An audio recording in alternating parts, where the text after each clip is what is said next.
Excuse me, if I may. So there are a few requirements for the contractors. That work must be completed according to all HUD, Building a Better Brockton, and City of Brockton regulations and code.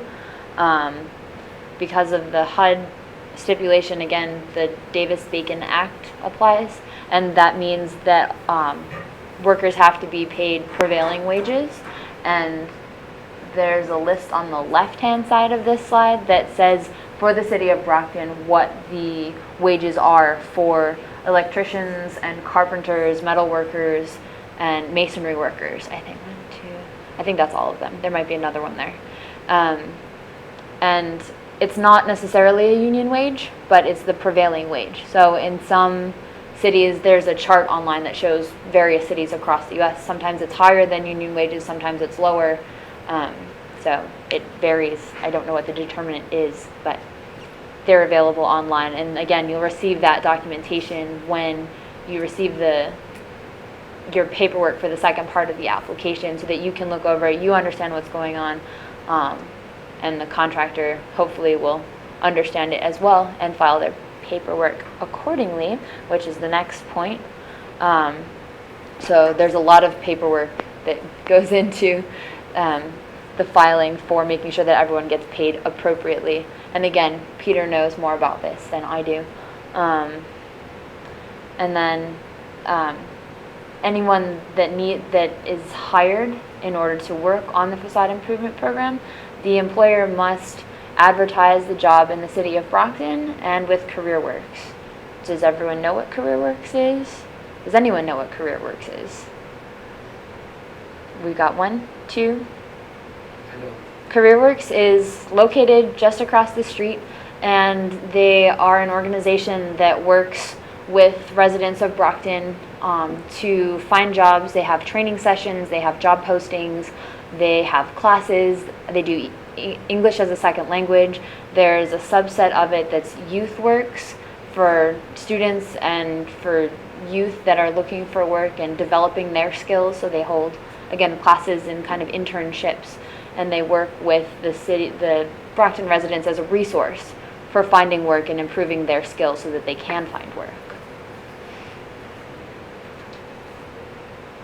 And then at least one job should be created for every $30,000 that's given in loans.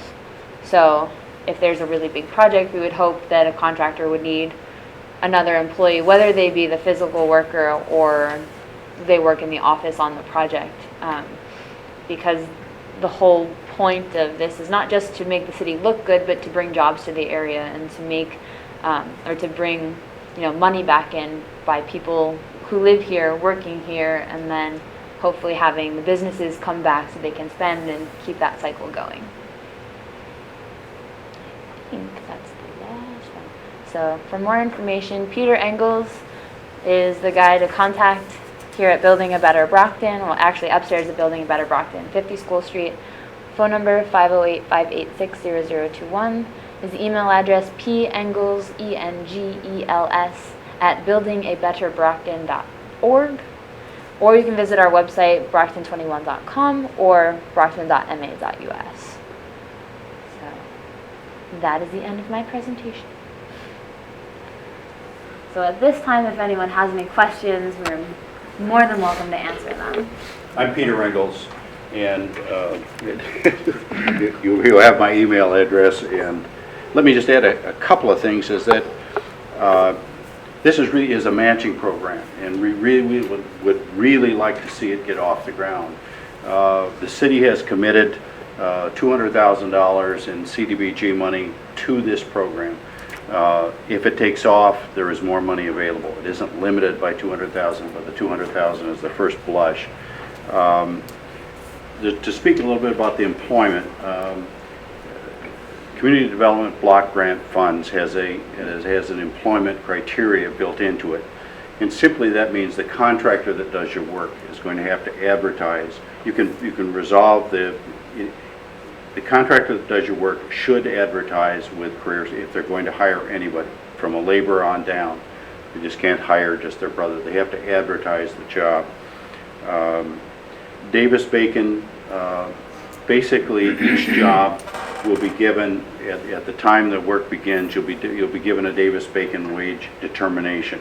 And that spells out exactly what the contractor has to pay his electrician, his carpenters, his laborers. The Davis-Bacon, for most people, it's pretty standard around here in terms of if you've done city work or if you've done any government kind of relation or state work, you're pretty familiar with that kind of a criteria. You're probably paying that already. Your contractor has to be in good standing, and that simply is they can't be disbarred by the government from doing government work, either state or federal. Soft costs can be included, so that if you borrow, let's say their total cost of your program is $35,000, and there's some soft costs involved with your bank. There's an appraisal, some of the costs of getting some of the work up done. Those items can be included in the grant, in the loan grant, I should call it. We will conduct sometime during the construction process or the work process. Someone from Building Better Brockton will actually come out and interview the contractor's employees to ensure that he's paying Davis-Bacon Davis-Bacon wage determination. I'd like to encourage everybody here, if you know of someone that would like to use this program, we would really like to see it. We'd really like to see it fly. I'm available to answer any questions. Obviously, Heather is too. Yes. As far as the permitting process goes, that could be worked in conjunction with the BVD. Absolutely. Yeah. Yes. Those can be timely and whatnot. We will basically in the process on the review committees are going to be people from the city. We're going to try to backstop those kind of problems early on, so that we know exactly, if there is going to be a permitting problem. We have asked people from the building department to be on the review committees, and they have accepted. So that will be part of the process as we go through it. When you get a letter from us asking you to submit your second application, we'll also, if we have a problem, if it has been raised at that point, we'll let you know what we think it is or if there is. With respect to the, making sure that it hasn't already been completed, Yeah. There was some preliminary work that could be started or Yeah, I think permitted. exactly. I think Be if a we, witness to that or whatever. yeah, no, exactly.